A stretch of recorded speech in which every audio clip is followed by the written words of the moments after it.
ఉద్యోగం ఇప్పిస్తాను lineman post అంటూ 3.5 లక్షలు తీసుకున్నాడు. తీసుకొని ఇప్పుడు అడిగితే నేను నా సొంత ప్రయోజనాలతో సిద్ధాపేటగా ప్రయత్నిస్తే వచ్చింది.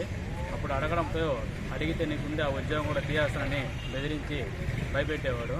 గత 3 నెలలుగా మా ఇంట్లో మా అమ్మకి ఆరోగ్య పరిస్థితి బాగాలేక డబ్బులు అడుగుతూ ఉంటే నేను చంపేస్తాను, నా కొడుకే ఎక్స్ట్రా చేస్తున్నావు అంటూ ఇదే మాదిరిగా బెదిరిస్తూ ఉన్నాడు.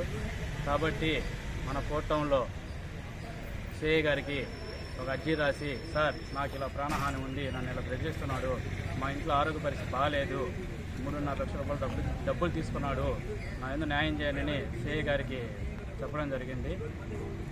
సిఐ గారు కూడా స్థానికంగా స్పందించి పిలిపించి మాట్లాడతానని చెప్పారు. దయచేసి నా డబ్బులు ఇంత ఆరోగ్య పరిస్థితి బాగాలేదు కాబట్టి డబ్బుల రూపంలో కానీ ఆయన విషయంలో నాకు ప్రాణహాని ఉంది కాబట్టి నాకు హెల్ప్ చేయాల్సిందిగా కోరుతున్నాను.